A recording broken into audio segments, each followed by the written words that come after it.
समय आने पर उस राजा की मृत्यु हो गई।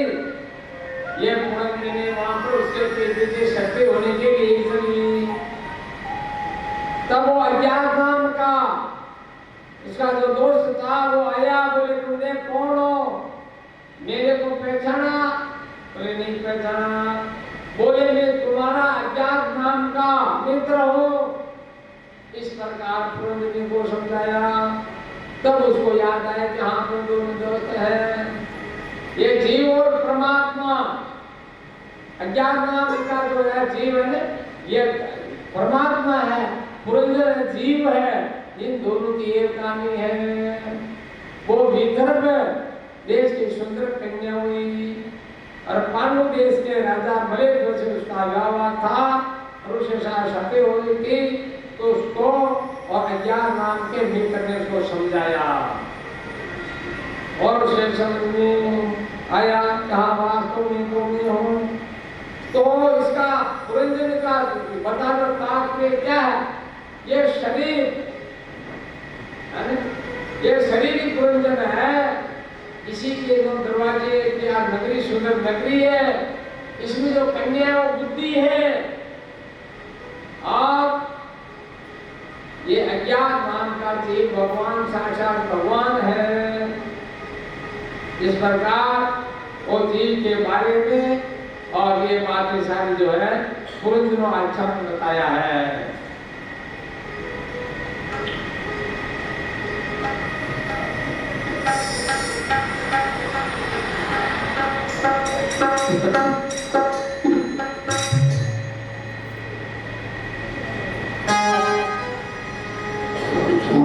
नाम के सागुण से जो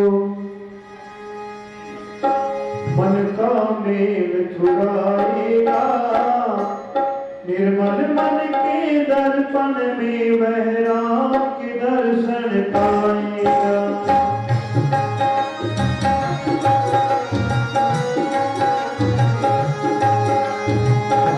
नाम के सागुण से जो मन का मेल छुड़ाएगा, निर्मल मन के दर्पण में वह राम के दर्शन पाएगा।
निकल गया तो फिर धुन धुन पछताएगा।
नाम के साबुन से जो मन का मीत छुड़ाएगा, ये मन बन के दर्शन में राम के दर्शन पाएगा।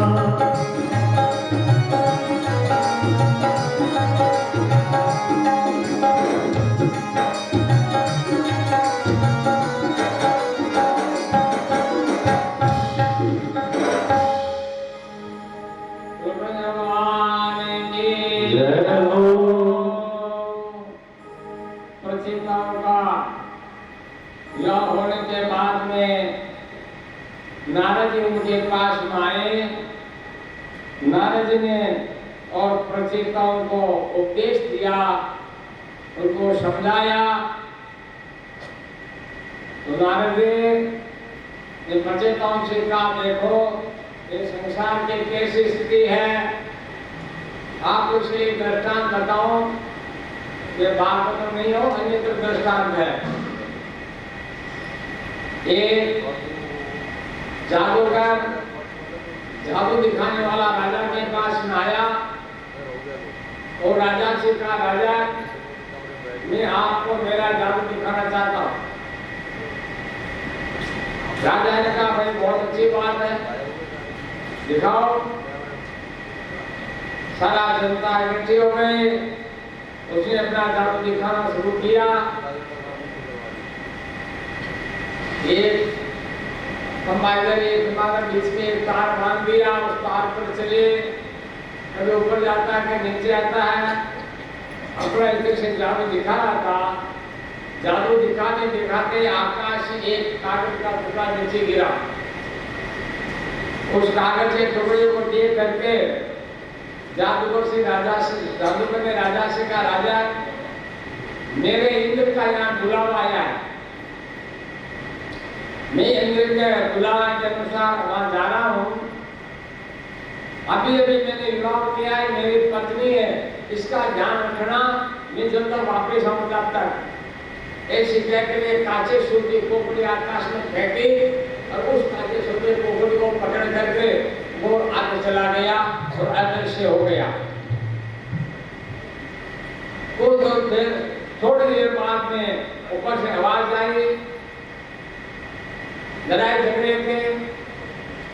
इतने में उस जादूगर का एक हाथ नीचे गिरा, टूट के गिरा पड़ा मिला।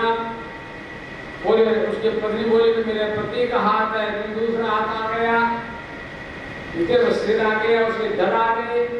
उसने कहा, मेरा पति तो खत्म हो गया, नहीं तो इस पर सती होंगे।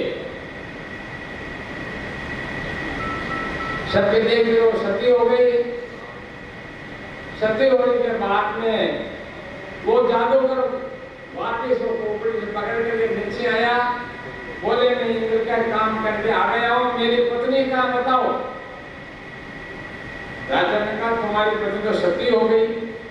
अरे महाराज, सती कैसे हो गई? मैं तो भी जीवित हूँ और मेरी पत्नी सती हो गई, आप ऐसे कैसे करते हो? आप तो वो पागल बच्चे की तरह बात कर दी। पागल दो भाई थे, एक भाई तो अच्छा पढ़ा लिखा था, एक तो कैसी था, कम पढ़ा था, वो खेती का काम करता था। रोजा के छोटे आदमी को भाई वो कहता है, तू जाके 6 दिन तो लगे, एक तो तू जा। तो उसने कहा, भाई मैं तो आज जाऊंगा नहीं, आज तेरी भोजाई को लेने के लिए जा रहा हूँ। बोले, भोजाई को मैं ले आऊंगा, अब तुम तो खेत में जा, 6 दिन मौज कर ली, आज के बाद मैं खेत में नहीं जाऊंगा, ऐसा नहीं, तू जा। तो तू खेत जाए तो है, तो तेरे को ज्ञान बोलने का ज्ञान नहीं है ना, तो बोलने का ज्ञान नहीं, तो आप बताओ किसे बोलना है? बोले, ज्यादा नहीं बोलना, हाँ और ना में उत्तर देना। बोले, अच्छी बात है। तो वो जो है और अपने भाई के ससुराल गया भोजाई को लाने के लिए। वहां जाकर उसे पूछा, बोले सब कुशल है? उसे क्यों ना, क्यों जुआई बीमार है? बोले हाँ। तो इलाज कराया? क्यों ना। क्यों चल बसे? क्यों हाँ। अरे बोले भावना हो गया। तो लोगों ने कहा, सब जो लोग जो है वो रोना पीछा शुरू कर दिया और बोले देखो देखो आप तो जाओ और हम 5-4 आदमी आएंगे, औरतें आएंगी, सब जिनको भी लेकर के आएंगे, तब चले जाओ। वापस अपने घर आया और आके देखो जो है और बोल जाए तो विधवा हो गई। बोले अरे विधवा कैसे हो गई, मैं तो बैठा हूँ, मेरे तो तेरे जगह आ गया, तेरी वो बुआ विधवा हो गई, वो गाँव में फलानी विधवा हो गई, तेरे तुम बैठा ही तो था ना। तो पागल जिस प्रकार बोलता है वैसे क्या बोल दो आप, हैं? इसलिए अब तुम जो है मेरी पत्नी कहाँ है वो बताओ। जो भाई सत्य देख तो सती हो गई। बोले सती नहीं हुई, मेरी पत्नी जवान थी, इसलिए इसने मेरी पत्नी को अपनी यहाँ बंद कर दिया। जादूगर ने आवाज लगाई, बोले मैं आवाज लगाता हूँ मेरी पत्नी को।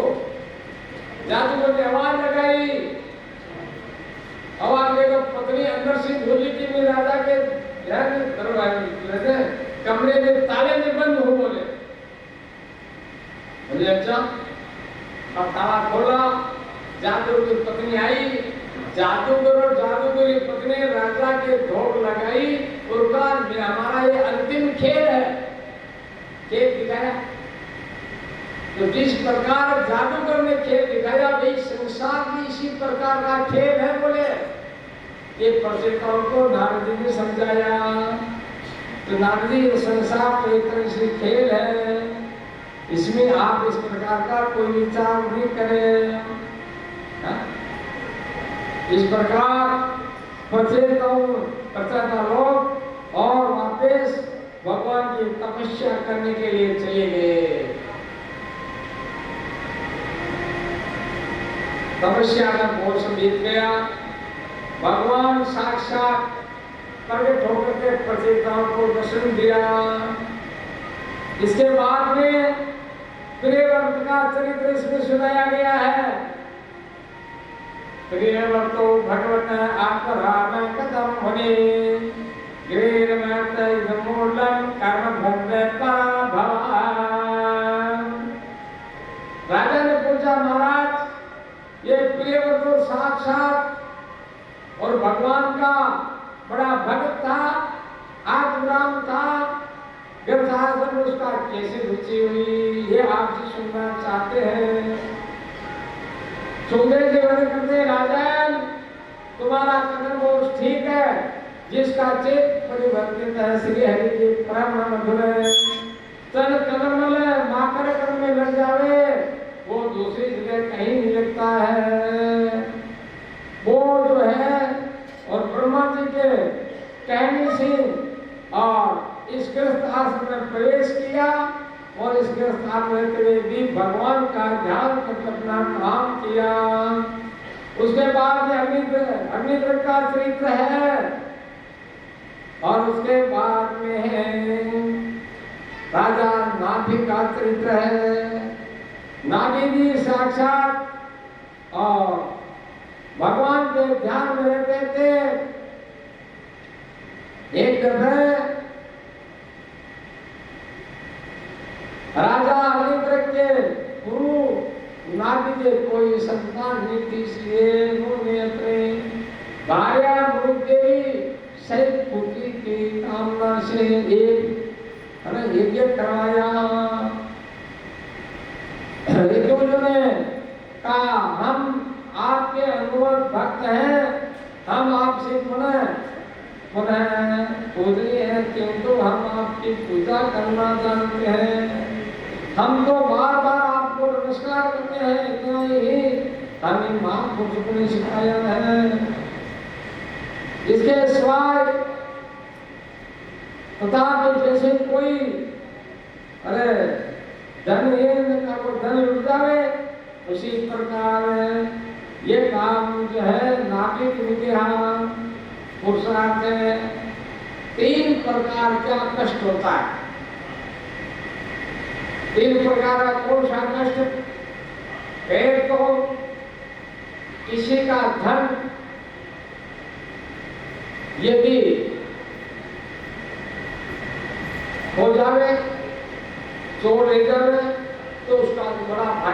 होता है। एक अपने प्रियजन का कष्ट, अपना प्रियजन का कोई योग हो जाए तो ये भी कष्ट है। तीसरा कष्ट भूख का है, एक 3 कष्ट है। 3 में से 2 कष्ट तो आदमी को सहन हो जाते हैं, लेकिन तीसरा भूख का कष्ट सहन नहीं होता। इसके लिए उदाहरण बताया कि जब सारे पांडु मारे, सारे कौरव मारे गए, जब दुष्ट दुर्योधन मारा गया तो गांधारी को बड़ा कष्ट हुआ। गांधारी ने अपने जीवन में 2 दफे आंखों की पट्टी खोली थी। उसके ब्याह शादी होने से पहले उसको ये मालूम पड़ गया था कि मेरा होने वाला पति गंदा है, तो उसने भी अपनी आंखों की पट्टी बांध ली थी कि जब मेरे पति गंदा है तो मैं भी संसार को नहीं देखूंगी, ऐसा करके। तो 2 दफे पट्टी कब खोली? एक दफे तो दुर्योधन को बद्र का बनाने था, उसके लिए पट्टी खोली। और दूसरा, ये प्रसंग आगे आएगा, दूसरा उसने पट्टी खोली आज दुर्योधन के यहाँ जो है विलाप कर रही है 2 दिन से। तीसरे दिन उसको इतनी जोरदार भूख लगी कि खाने के लिए कुछ चाहिए। युद्ध क्षेत्र में पट्टी खोल करके चारों ओर देखा, कुछ भी दिखाई नहीं दिया, केवल एक बोरडी का झाड़ था, उसके सुंदर बोर लगे हुए थे। बोले इन बोर को खा करके मेरी भूख मिटाऊं। बोरडी की झाड़ के पास में गई, उस झाड़ के बोर तोड़ने के लिए गई तो हाथ पला नहीं, हाथ नहीं पला तो उसने क्या किया, उसी दुर्योधन की लाश खींच के लाई और उस लाश के ऊपर खड़ी होकर के बोरडी के बोर खाई। भूख इतना कष्ट था, जिस दुर्योधन के लिए वो विलाप कर रही थी, आज भूख के कारण उसी दुर्योधन की लाश पर खड़ी होकर के और बोर खा रही है। तो 3 कष्ट बड़ा भारी है, उनमें से 2 कष्ट तो सहन हो जाते हैं, लेकिन तीसरा कष्ट सहन नहीं होता मनुष्य का। धन का लोस्ट हुआ, धन वापस कमा लिया, है ना, अपने प्रियजन का वियोग हुआ, वो वापस मिल गया, लेकिन इसका कष्ट सहन नहीं होता। तो ये नारद जी कह रहे हैं, पर ये कौन ये 3 कष्टों में से 2 कष्ट मनुष्य सहन कर लेता है, परंतु तो तीसरा भी सहन नहीं होता। इस प्रकार और उसने जो है इसके बाद में ऋषभ देव का और जन्म हुआ। ये श्रेष्ठ थे ऋषभ देव ने, और जयंती नाम की कन्या से विवाह किया। इस भारत का नाम पहले भरतखंड था, पहले अजनाब था। एक बड़ा भारी राजा हुआ जिसका कथा आगे आएगी, इससे के कारण से इसका नाम भारतवर्ष पड़ा। ये शास्त्रों में है। ऋषभदेव जी अपने पुत्र को उपदेश देने के लिए सेव और अद्भुत वर्ग धारण किया। महोत्सवं नद्ब्रह्मयुक्ते तमोद्गारं योषितं संगीतं महात्मस्ते महाचित्ता प्रशांतं उर्विमन्यं सूर्यं साधो ये है।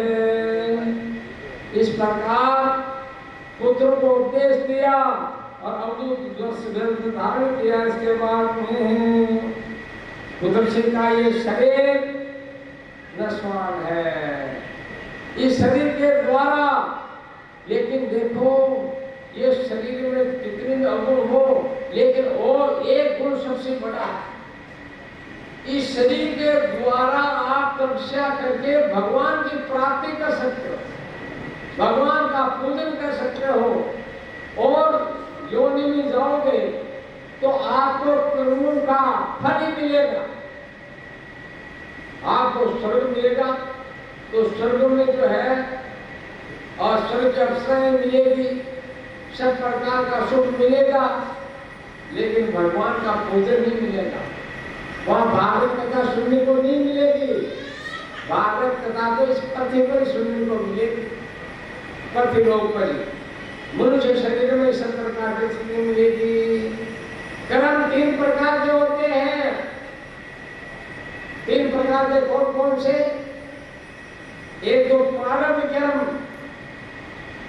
एक क्रियमान कर्म और एक संचित कर्म। तो क्रियमान कर्म तो वो कर्म है जिस कर्म को अपन सब लोग करते हैं। मनुष्य जब परमात्मा से अलग होता है तब फिर उसे कर्म शुरू हो जाते हैं। जो राग कर्म करता है उसको क्रियमान कर्म कहते हैं। और जो कर्म अधिकारी देवता इकट्ठा करते रहते हैं उनको प्रारब्ध कर्म कहते हैं, संचित कर्म कहते हैं। ये उस संचित कर्मों से जीव ये कर्म कौन से योनि में भोगेगा? बोलो राम, बोलो राम। तो ये जीव इसमें से कौन सी योनि में भोगेगा? इसके लिए तो उसमें से संचित कर्म से कुछ कर्म अलग ठान देते हैं, उसको कहते हैं प्रारब्ध कर्म। प्रारब्ध कर्मों को कम की ज्यादा जरूर किया जा सकता है लेकिन मिटाया नहीं जा सकता, उनको भोगना तो पड़ता ही है। तो पहला क्रियमान कर्म, संचित कर्म और प्रारब्ध कर्म, ये 3 प्रकार के कर्म हैं। ये नारद जी को समझा रहे हैं प्रजाताओं को, ये 3 प्रकार के कर्म हैं। अब जो है देखो, प्राप्त कर्मों का कोई आदमी कहता है मैं खूब मेहनत करता हूँ, खूब परिश्रम करता हूँ, फिर भी मेरे को उतना लाभ नहीं मिलता। और एक आदमी कुछ करता ही नहीं है फिर भी उसको बहुत अच्छा लाभ मिलता है। ये कारण है प्रारब्ध कर्मों का। यदि प्रारब्ध कर्म आपका अच्छा है तो आपको उसका लाभ मिलेगा, प्रारब्ध कर्म करूंगा तो उसका लाभ नहीं मिलेगा। इसके लिए उदाहरण के लिए बतावे, 2 भाई थे, दोनों भाई साथ साथ रहते थे, साथ पढ़े, साथ लिखे, साथ सब काम किया। लेकिन उसमें क्या हुआ, एक भाई तो भागवत कथा करने का वाला बन गया और एक भाई तो चोरी करने वाला बन गया। भागवत का मानना था, आकाश में बिजली चमक रही थी, दोनों का सहयोग एक चौक में हुआ, सहयोग के साथ में बिजली की और प्रकाश पड़ा। उस प्रकाश के साथ में क्या होता है, जो भागवत कथा कर गया उसके को एक सूढ़ और सूख गई, और जो चोरी कर गया था उसको सोना का कड़ा मिला। उसने कहा ये फर्क क्यों? जब वो यमराज जी के पास में गया तो यमराज ने पूछा कि महाराज ये बात बताओ, मेरे जीवन में कोई भी जो है पाप नहीं किया, किसी को सताया नहीं, अरे जितना मेरे से हो सका उतना अच्छा कर्म किया, और मेरे भाई ने कभी कोई अच्छा कर्म नहीं किया, इसलिए जिसने अच्छा कर्म नहीं किया उसको तो सोने का कड़ा मिला और मेरे को सूल गड़ गई। तब यमराज जी ने कहा देखो भैया, जिस दिन तेरे को सूल गड़ी थी ने, उस दिन तेरे को सूल की सजा मिलनी चाहिए थी। तूने अच्छा कर्म करके अपने कर्म को कम कर लिया, इसलिए सूली की सजा करके सूल की सजा लेकर के ले गई। और तेरे भाई को फिर राजगद्दी मिलनी चाहिए थी, ले अच्छे तेरे अच्छा कर्म प्रारंभ करने के लिए अच्छे थे, लेकिन तेरे भाई ने उन कर्मों को जो है खत्म करते करते एक सोने का कड़ा जितना रख दिया। इसलिए कर्मों का जो है और प्रभाव करता है, कर्मों का फल करता है।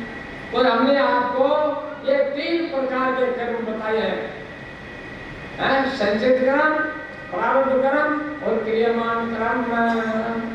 इन कर्मों का तो आप कैसे कहते हो, ये जो है देवता लोग हर आदमी के कर्म को इकट्ठा करते रहते हैं, ऐसा नहीं। और कर्म से आप देखो, हम सो गए, आप सोचोगे सोने के बाद में हमारे कर्म नहीं है, ऐसी बात नहीं है। सोने के बाद में कर्म चलते रहते हैं। रात को सपना आता है, सपना में कई चीजें देखते हो, ये कर्म चलता है। अच्छा, रात में तो सो गए, सोने के बाद में आपकी रक्षा कौन करता है? वो परमात्मा। आपको सोना आपके हाथ में बात है, पर रक्षा करना आपके बात थोड़ी है। रक्षा तो परमात्मा करता है। भोजन करना आपके हाथ में बात है, भोजन को पचाना आपके बात नहीं है। भोजन तो परमात्मा ही पचाएगा। इसी प्रकार ये कर्मों का फल आप लोग कर्म के हैं। इसके बाद में और ऋषिदेव जी का जन्म हुआ। ऋषिदेव जी साक्षात भगवान के अवतार हैं। इन्होंने अहिंसा की प्रवृत्ति का सहारा लिया। अहिंसा के द्वारा किसी भी जीव की हिंसा नहीं करना। हिंसा का मतलब किसी को मारने से नहीं है। आपके द्वारा या आपके वाणी के द्वारा किसी को कष्ट मिले, किसी को तकलीफ मिले, वो भी एक हिंसा है। तो ऋषिदेव जी हिंसा के पुजारी बने। उन्होंने कहा काम, क्रोध, मद, लोभ और मत्सर, ये 6 मतलब मनुष्य के शत्रु हैं। मनुष्य कहते हैं वो मेरा शत्रु है, वो शत्रु को दूसरा कोई नहीं है। जीव जी का वो शत्रु नहीं है। तो शत्रु कौन है? शत्रु काम, क्रोध, मद, लोभ और मत्सर है। भाई एक 6 मनुष्य के शत्रु हैं। ये कर्म बंधन में मनुष्य को बांधते हैं और ये इस कर्म से मुक्त करते हैं।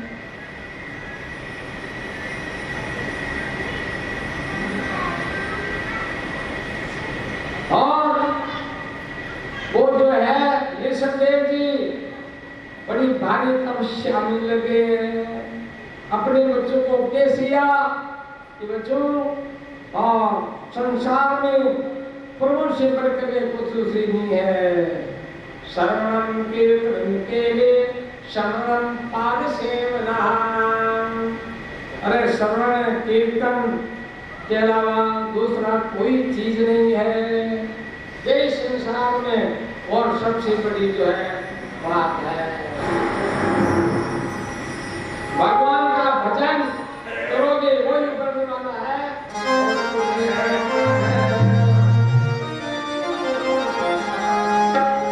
ओ जिसने हरि हरि गाया, इह लोक सुखी परलोक सुखी।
से यह लोक सुखी परलोक सुखी। गोविंद भगवान की ऋषि ये कहते हैं अपने पुत्रों से कि इस मर्त्यलोक में ये मनुष्य शरीर दुखमय है, इसे भोग प्राप्त करने के लिए नहीं है। ये भोग तो शरीर जीव में प्राप्त होता है। इस शरीर में दिव्य तप ही करना चाहिए। जैसे अंतःकरण शुद्ध हो जाए तब के द्वारा अंतःकरण शुद्ध होता है, क्योंकि इसी से अंतः ब्रह्मादि की प्राप्ति होती है। इसी शरीर से महापुरुषों की सेवा मुक्ति का द्वार खुलाती है। महापुरुष वे है जो समान चित्त है, उनका चित्त में किसी प्रकार का विकार नहीं है, परम शांत है, क्रोधहीन है, सबके चिंतक हैं और सदाचार संपन्न है। उनको महात्मा कहते हैं।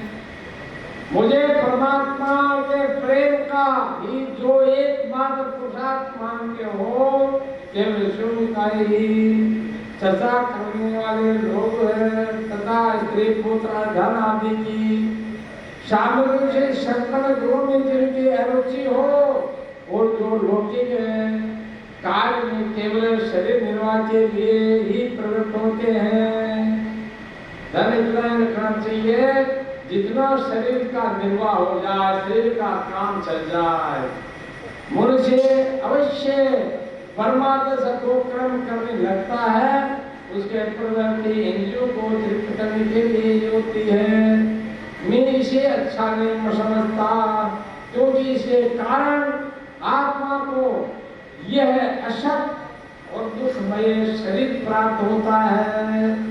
जब तक जीव को आत्म तत्व की जिज्ञासा नहीं होती, तभी तक ज्ञान वश देहादि के द्वारा उनका सूरज छिपका रहता है। जब तक ये लोग यदि कर्म में फंसा रहता है, तब तक मन में कर्म की वास्तव में भी ये नहीं बनता, इन्हीं के संबंधी प्राप्ति होती है। इस प्रकार उद्योग द्वारा आत्म स्वरूप को ढक जाने से और कर्म वासना के वश में विषयभूत हुआ चित्त मनुष्य को फिर कर्म की प्रवृत्ति कराता है।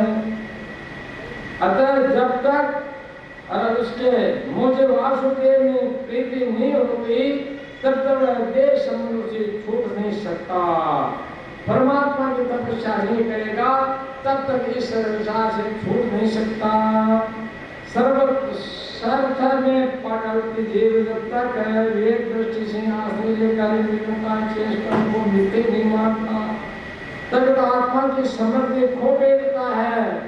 कारण अज्ञानी है, आसक्त रहता है और तरह तरह के क्लेश उठाता है। पुत्रों, स्त्री पुत्र इन दोनों से परस्पर दाम्पत्य भाव इसी परिजन के हृदय की दूसरी स्थूल और दुर्भेद ग्रंथि कहते हैं। देहाभिमानी रोग एक एक सूक्ष्म ग्रंथि को उनमें अलग अलग पहले से ही है। इसी के कारण जीव को देहेंद्रिय आदि अतिरिक्त घर, खेत, पुत्र, स्वजन और धन आदि में भी मैं हूँ और मेरापन है, ऐसा होता है। जिस समय सर्व वासनाओं के कारण बड़ी हुई इसकी दृढ़ ग्रंथि ढीली हो जाती है, उसी समय दाम्पत्य से निर्वाह हो जाता है और संसार के हेतुभूत अंगों को त्याग सब प्रकार के समूह से मुक्त होकर और परम पद को प्राप्त हो जाता है। पुत्रों, संसार से पार होने में कुशल तथा धैर्य उद्यम एवं सत्पुरुष की विशिष्ट पर चाहिए कि सबसे आत्माओं गुरु स्वरूप मुझे भगवान ने भक्ति भाव रखने से मेरे प्राण में निकल गए। कृष्णा के त्याग से दुख सुख आदि अनेक द्वंद्वों के सहने से जीव को सभी योनियों में दुख भोगना पड़ता है। चाहे किसी भी योनि में से जाओ, कोई योनि की सुख की प्राप्ति नहीं होती, तो सुख की प्राप्ति कहाँ होती है? मैंने प्रातः काल बताया था कि सुख की प्राप्ति, सुख की जो कामना भी नहीं करनी चाहिए, तो किसी कामना करनी चाहिए, आनंद की कामना करनी चाहिए। जो आनंद के बाद में आनंद ही आनंद है, दूसरा विकल्प में कोई चीज नहीं आता।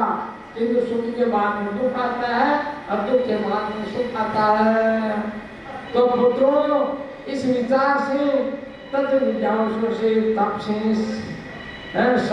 काम कर्म त्याग से मेरे लिए कर्म करने से, मेरी कथाओं का नित्य प्रति स्मरण करने से, मेरी कथाओं को सुने, मेरे भक्तों का संग करें और मेरे गुणों का कीर्तन करें, वेद को त्याग दें, समता से, शांति से और शरीर तथा घर आदि में मेरे प्रति भावना का त्याग करने से आध्यात्म के अनुसार ही एक सेवा से प्राण इंद्रिय और मन से, संयम से, शास्त्र और सत्पुरुषों के वचनों से यथार्थ से रखने से, पूर्ण ब्रह्मचर्य से, कर्म विधि से निरंतर सावधान रहने से, वर्ण संयम सर्वत्र मेरी सत्ता देखने में, अनुभव सहित तत्व जिज्ञासी और योगाभ्यास से अहंकार और अपने शरीर से मनुष्य को चाहिए कि वह सावधान लेकर के अविद्या से प्राप्त इस हरे ग्रंथ के बंधन को शास्त्र रीति से इस साधन के द्वारा भली भांति काट डाले, क्योंकि यही कर्म संस्कार को करने वाला स्थान है।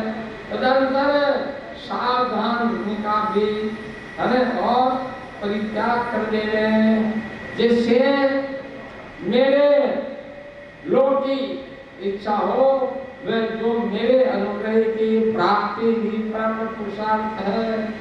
अरे मेरा सबसे बड़ा मेरा लोक प्राप्त हो जाए, मेरी उस पर कृपा प्राप्त हो जाए, मेरे चरणों के रजस को प्राप्त हो जाए, यह सबसे बड़ा पुरुषार्थ है। इससे बड़ा कोई पुरुषार्थ नहीं है। वह राजा हो तो अपनी अबोध प्रजा को, गुरु हो तो शिष्य को, पिता अपने पुत्र को और ऐसी शिक्षा दे। अज्ञानी के कारण यदि ये उस शिक्षा का अनुसरण न संस्कार कर्म के परम पुरुषार्थ मानता हो तो भी उन पर क्रोध न करके उसे समझा बुझाकर कर्म में प्रवृत्त करने की कोशिश करे। विषय आसक्ति युक्त काम्य कर्मों को लगना ऐसा ही है जैसे किसी अन्य मनुष्य को जानबूझकर गड्ढे में डाल देना। काम्य कर्म कामना की इच्छा से जो कर्म किया जाता है उसको काम्य कर्म कहते हैं। कि काम्य कर्म तो किसी को बताओ तो किसी को गड्ढा में डालने जैसा काम हो जाता है। इसे भला किसी पुरुषार्थ की सिद्धि हो सकती है। अपना सत्य कल्याण किसी बात से लोग नहीं जानते, इसी से वे तरह तरह के भोग कामनाओं में फंस करके तुच्छ क्षणिक सुख के लिए अपनी में वेद ठान लेते हैं और निरंतर ईश्वर भोग के लिए ही प्रयत्न करते हैं। वे इस बात पर कुछ भी विचार नहीं करते कि इस वेद विरोध के कारण नरक आदि अनंत घोर दुखों की प्राप्ति होगी। गड्ढे में गिरने के लिए उल्टे रास्ते से जाते हुए मनुष्य को जैसे आंख वाला पुरुष इधर उधर नहीं जाने देता, वैसे ही अज्ञानी मनुष्य को विद्या में अविद्या से हटा करके और दुखों की ओर से जाने से रोकना चाहिए। दयालु और ज्ञानी पुरुषों का जो ज्ञान बूझ कर भी से पार जाने दे, ज्ञानी होकर के भी जाने अच्छा नहीं है। जो अपने प्रिय संबंधी को भगवत भक्त को उपदेश देकर के मृत्यु के बसे हुए नहीं छुड़ा सकता, वह गुरु नहीं है। स्वजन है, स्वजन नहीं है, पिता पिता नहीं है, माता माता नहीं है, इष्ट देव नहीं है। जो पति और पति नहीं है, जो उसको अच्छे कामों में नहीं लगावे हैं। मेरे इस अवतार शरीर का रहस्य धर्म जुनून के लिए बुद्धि गम्य नहीं है, शुद्ध सात्विक ये मेरा हृदय है और इसी धर्म की स्थिति है। मैंने अधर्म को अपने से बहुत दूर पीछे धकेल दिया है, इसीलिए सत्पुरुष मुझे ऋषभ कहते हैं।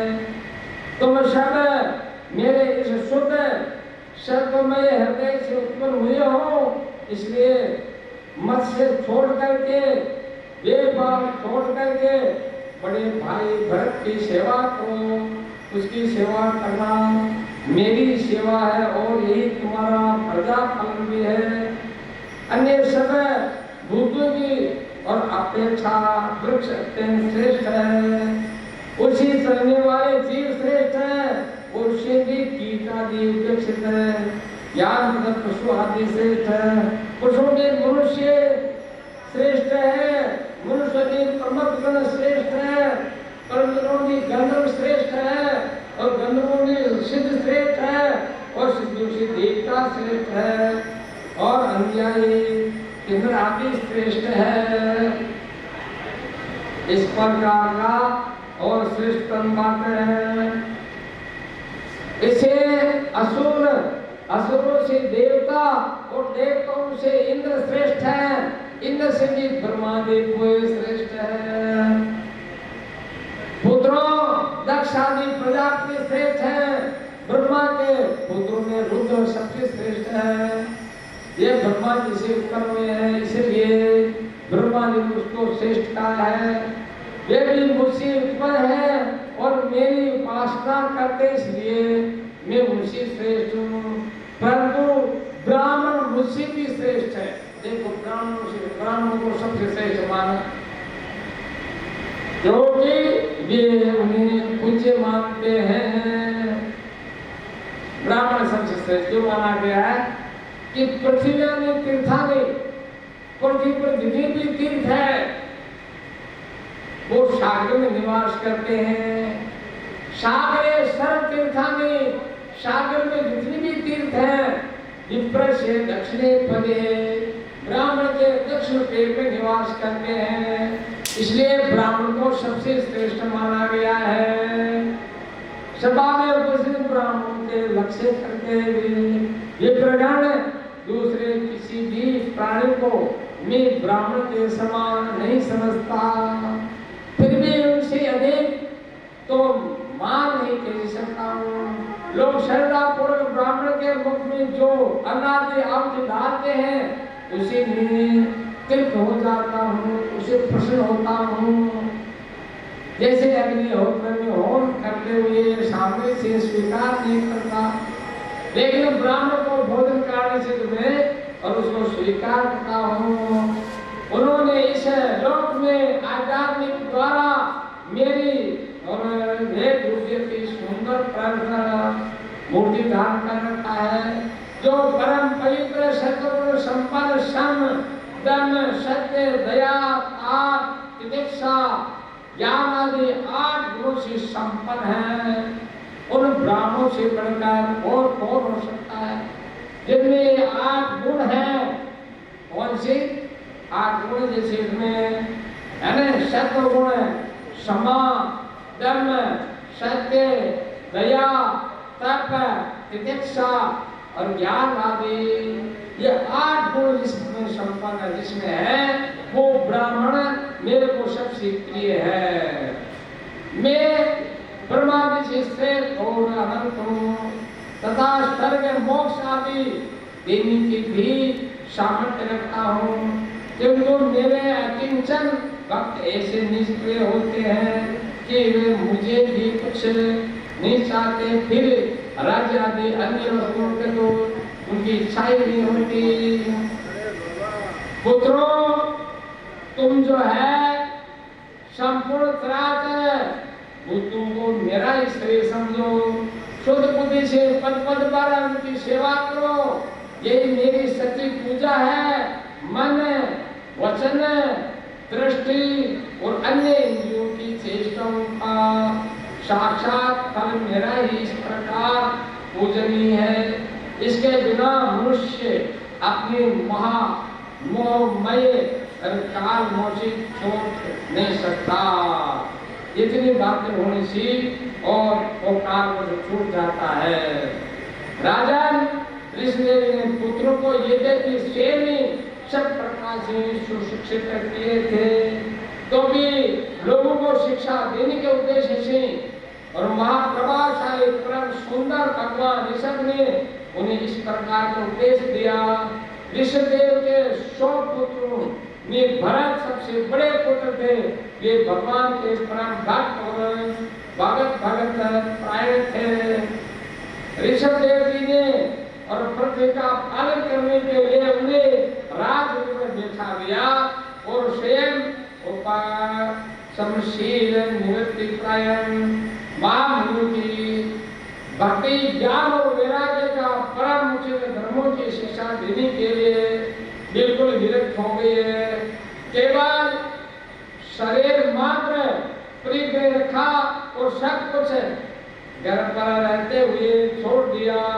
ये सब शास्त्रों वस्त्रों की त्याग कर दे दिगंबर हो गए।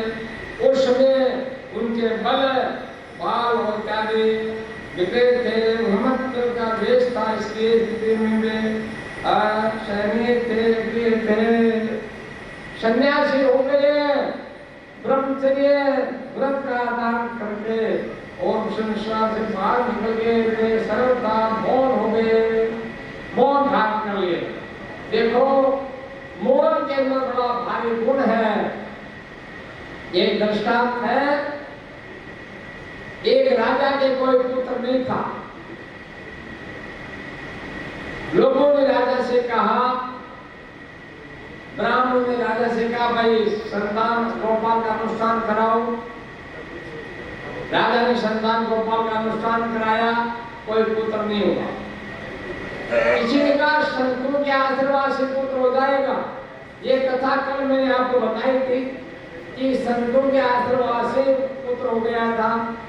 तो राजा संतों का आशीर्वाद लेने के लिए उनके गांव के बाहर एक बड़ा भारी बगीचा था। वो एक तपस्वी संत रहते थे। उन संतों से आशीर्वाद लेने के लिए राजा वहां से प्रस्थान किया। अरे संतों के जाते हो, किसी पंडित जी के पास जाते हो, किसी देवालय में मंदिर में जाते हो तो खाली हाथ नहीं जाना चाहिए। तो राजा ने बहुत सारी सामग्री ले ली संतों के लिए और हाथे घोड़े साथ में लेकर के और आशीर्वाद देने के लिए वहां से रवाना हो गए। महात्मा त्रिकालदर्शी थे। उनको मालूम पड़ गया कि राजा आ रहा है, राजा का भाग्य में कोई संतान है नहीं, वो आशीर्वाद के लिए कहेगा तो ठीक नहीं रहेगा आशीर्वाद देने से। इसलिए संत ने क्या किया, अपने चेले को कहा कि चेला मैं तो बाहर जाता हूँ और तुम आश्रम का ध्यान रखना। और ऐसा कह करके संत अंतर्ध्यान हो गए। और राजा उस आश्रम में पूछा जाकर के, एक बोरा जो है गेहूं का, एक बोरा आटा का, एक बोरा चीनी का, एक बोरा एक पिपा घी का, एक पिपा तेल का, बादाम, काजू, किशमिश, पिस्ता सब बेच कर जाकर के उधर चरण में रख दिया। और कहा महात्मा जी कहाँ गए? चेले ने कहा महात्मा जी तो कई काम से बाहर चले गया, 2-4 दिन आएंगे नहीं। और आप किस काम से आए? बोले मेरे पुत्र नहीं है, पुत्र की प्राप्ति के लिए आया हूं। तो और कोई बात नहीं है, वो आशीर्वाद तो मैं दे दूंगा। महात्मा जी क्या करेंगे? तो बहुत बढ़िया आशीर्वाद तो चाहिए है, तो आशीर्वाद जाओ, तुम्हारी संतान हो जाएगी, बालक हो जाएगा। आशीर्वाद दे दिया। राजा चला गया, शाम को गुरुजी आए, गुरुजी ने कहा रे चला आज यहाँ हाथी के खोज है, घोड़े के खोज है, ये बहुत सारा क्या गड़बड़ है। बोले राजा आया था राजा। अरे भाई संतों के आश्रम में राजा का क्या काम, राजा ये क्यों आया। बोले राजा जो है आशीर्वाद लेने के लिए आया। क्या आशीर्वाद लेने आया। बोले इसको पुत्र नहीं है, पुत्र प्राप्ति का आशीर्वाद लेने के लिए आया। अच्छा तो क्या हुआ। बोले मैंने उसको आशीर्वाद दे दिया, जाओ तुम्हारे पुत्र हो जाएगा। अरे चेला तुमने अच्छा नहीं किया, उस राजा के भाग्य में पुत्र लिखा हुआ ही नहीं है और तुमने आशीर्वाद दे दिया। तुम अच्छा नहीं किया। अच्छा तुम आशीर्वाद दिया ने तो तेरे को शरीर छोड़ करके राजा के जन्म लेना पड़ेगा। बोले बाप जी मैं तो आपका चेला रहूंगा, मैं तो नहीं जाऊंगा। अरे जाना पड़ेगा, आशीर्वाद दिया क्यों, तो बोला ने अब जाना पड़ेगा। तो चेले को सिर छोड़ करके राजा का पुत्र बना, पुत्र बन करके बड़ा हुआ। 10 वर्ष का हो गया, 11 वर्ष का हो गया, तो वो बोले नहीं। राजा खूब कोशिश करी बुलाने की, लेकिन वो तो बोले नहीं। वैद्य को बुलाया, डॉक्टरों को बुलाया, सबको दिखाया, वे कैसे बोले, पर वो तो बोले नहीं। एक दिन क्या हुआ, जंगल में अपने साथियों के साथ खेलने के लिए गया। साथ में एक तीतर बोला और उन साथ में उस तीतर को मार दिया। तो वो जो है ना राजा का लड़का वो बोला और बोल, अरे इसको बोलने का ज्ञान है। अरे बोलता नहीं है, हम राजा को कहेंगे जब आपका कमर बोल गया उसे इनाम देंगे चलो। तो सभी उसके साथी के सब दौड़े, जो तेज दौड़ना तो सबसे आगे जाके बोला आज आपका पुत्र बोल गया, बोल गया। बोले अच्छी बात है, बोल गया तो हम जो है उसका खूब सारे से बातें करेंगे, आने दो और तुमको भी इनाम देंगे यदि बोल गया तो। आया राजा उसको बतला तो बोले नहीं। बोले भैया तुमको बोलने का ज्ञान तो है, बोलता क्यों नहीं है, बात क्या है ये तो बताओ। वो बोले नहीं। वो बोले तो जो आगे से सूचना दी थी ना कि आपका कौन बोल गया, इस 5 की सजा दे दो। ये झूठा बोल के बोलता तो है ही नहीं, एक कहता बोल गया इसको 5 की सजा दे दो। तब वो बोला और बोल, तब है राजा ने कहा आपको बोलने का ज्ञान तो है, बोल के मेरे को क्या बात है। तब वो बोला, बोले मैं जो है उस साधु है ना आपके बाग बगीचे में, उस साधु का चेला हूं और मैं बोला तो मेरे मर करके आपके पुत्र के रूप में लाना पड़ा। जब वो तीतर बोला तो उसको मरना पड़ा।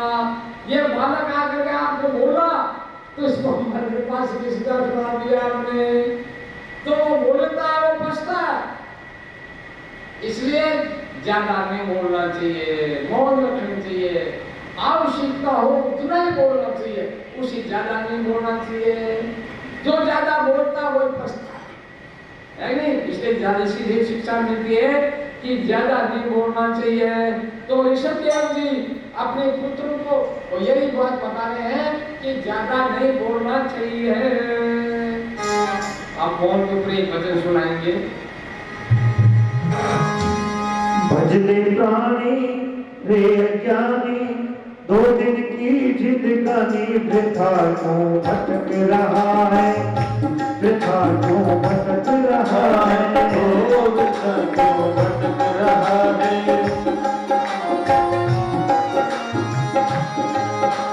भजले प्राणी रे अज्ञानी, 2 दिन की जिंदगानी वृथा क्यों भटक रहा है, वृथा क्यों भटक रहा है।